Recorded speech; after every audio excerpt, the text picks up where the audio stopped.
ప్రధానమంత్రితో phone సంభాషణ అనంతరం SLBC ప్రమాదంపై సమీక్ష నిర్వహించారు సీఎం రేవంత్ రెడ్డి. ఎస్ఎల్బీసీ దగ్గర ప్రస్తుత పరిస్థితిని సీఎం రేవంత్కు వివరించారు మంత్రి ఉత్తమ్. సొరంగంలో చిక్కుకున్న కార్మికుల్ని కాపాడేందుకు సహాయక చర్యలు వేగవంతం చేయాలంటూ సీఎం రేవంత్ ఆదేశించారు. అంటే గాయపడ్డ వారి పరిస్థితిపై సీఎం రేవంత్ ఆరా తీశారు. గాయపడ్డ వారికి మెరుగైన వైద్యం అందించాలన్న ముఖ్యమంత్రి బాధిత కుటుంబాలకు ప్రభుత్వం అండగా ఉంటుందని భరోసా ఇచ్చారు.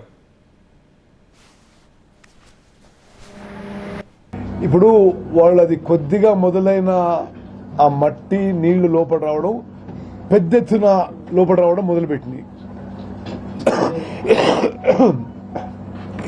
8 మీటర్ల వరకు కవర్ చేసినాయి. అప్పుడు వీళ్ళిగా ఇక లాభం లేదని అది మొదలైన 20 నిమిషాల లోపల ఉండి వీలైనంత మందిని వాళ్ళు బయటికి తీసుకురావడం జరిగింది. ఈ బోరింగ్ మిషన్ మీదున్న వాళ్ళు వెనుకున్న వాళ్ళందరూ కూడా బయటకు వచ్చేశారు. బోరింగ్ మిషన్ ముందున్న వాళ్ళు కొంతమంది మిగిలిపోయారు. వాళ్ళకి ఇప్పుడు రెస్క్యూ ఎఫర్ట్ చేయడానికి, వాళ్ళకి సేవ్ చేయడానికి మన ప్రభుత్వం పూర్తిగా ఆ పనిలో నిమగ్నమైన. మన ప్రభుత్వము ఆ 8 మంది ప్రాణాలు రక్షించడానికి సర్వశక్తులు వడ్డిస్తున్నాము. సరే 14 కిలోమీటర్ల లోపల కాబట్టి there will be some challenges. We're getting the best tunnel experts in the country to oversee the rescue efforts. Disaster Response Force NDRF దేశంలో ఈ టనల్ ఎక్స్పర్ట్స్ గురించి వారితో మాట్లాడడం జరిగింది. అదేవిధంగా చీఫ్ సెక్రటరీ గారు కూడా మరి NDRF NDMA వాళ్ళతో మాట్లాడుతున్నారు. మేము ఇక్కడ ఈ రెస్క్యూ ఎఫర్ట్స్లో భారత సైన్యాన్ని కూడా రిక్వెస్ట్ చేయడం జరిగింది. అది మంత్రి మాట్లాడుతున్నారు. అసలు ప్రమాదం ఎలా జరిగింది, ఎంతమంది చిక్కుకుపోయారు అండ్ ఎలాంటి ప్రయత్నాలు చేస్తున్నాము, భారత ఆర్మీ సహాయాన్ని కూడా కోరాము, అన్ని ప్రయత్నాలు సర్వశక్తులు వడ్డుతాము వారిని సురక్షితంగా తీసుకురావడానికి చెప్పి మంత్రి చెప్తున్నారు. రైట్, ప్రస్తుతం మరి ఎలా సాగుతున్నాయి సహాయక చర్యలు, ఇది మనకు వివరించడానికి ఆ బాబునర్ రిపోర్టర్ శివకుమార్ ఉన్నారు ఫోన్ లైన్లో. ఘటనా స్థలంలోనే ఉన్నారు ఆయన. శివకుమార్, ఏంటి సంగతి? ఇప్పుడు లోపల ఉన్నవారు క్షేమంగా ఉన్నారా? సో వారి గురించి సమాచారం ఏంటి? సహాయక చర్యలు ఎలా సాగుతున్నాయి? అక్కడ అధికారులు ఏమంటున్నారు?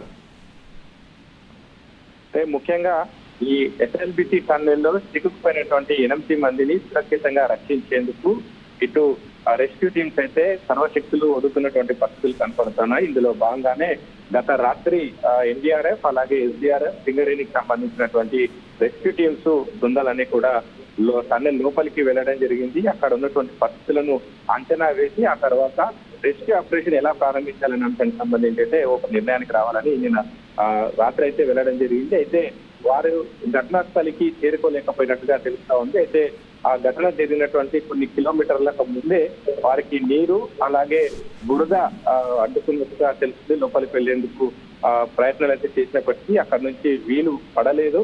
అక్కడ ఉన్నటువంటి పరిస్థితులను అలాగే చూసి ఆ బురద కావచ్చు, నీటిని అంచనా వేశారు. ఎంత మేర నీరు ఉంది, ఎంత మేర బురద ఉంది, అలాగే పైనుంచి అంటే ఈ టన్నెల్ లోపలికి వెళ్ళేటువంటి గ్యాస్ పైప్ లైన్ ఏదైతే ఉందో అది కూడా కొలాప్స్ అయినటువంటి పరిస్థితులు అయితే ఉన్నాయి. ఈ నేపథ్యంలో రెస్క్యూ ఆపరేషన్ ఏ విధంగా కొనసాగించాలనేటువంటి అంశాన్ని పూర్తిగా ఈ టీమ్స్ అన్ని కూడా అక్కడ దిగి వాటన్నిటి కూడా పరిశీలించడం జరిగింది. అయితే ఆ తర్వాత అక్కడ నుంచి ఆ టన్నెల్ నుంచి వెనుదిరిగి బయటికి కూడా రావడం జరిగింది. ఇక దీనికి సంబంధించి అయితే ఇటు ఇవాళ అంటే మరికొద్ది సేపట్లో నుంచి అధికారులు అంటే శివ ఇప్పుడు మళ్ళీ వాళ్ళు ఏమైనా లోపలికి వెళ్ళారా, లేదంటే తదుపరి ఆదేశాల కోసం ఏమన్నా వాళ్ళు వెయిట్ చూస్తున్నారా? అంటే ఇప్పుడు వరకు ఉన్నటువంటి లోన ఉన్నటువంటి పరిస్థితి అయితే వాళ్ళు అంచనా వేసి బయటికి రావడం అయితే జరిగింది. తదుపరి మిగిలినటువంటి రెస్క్యూ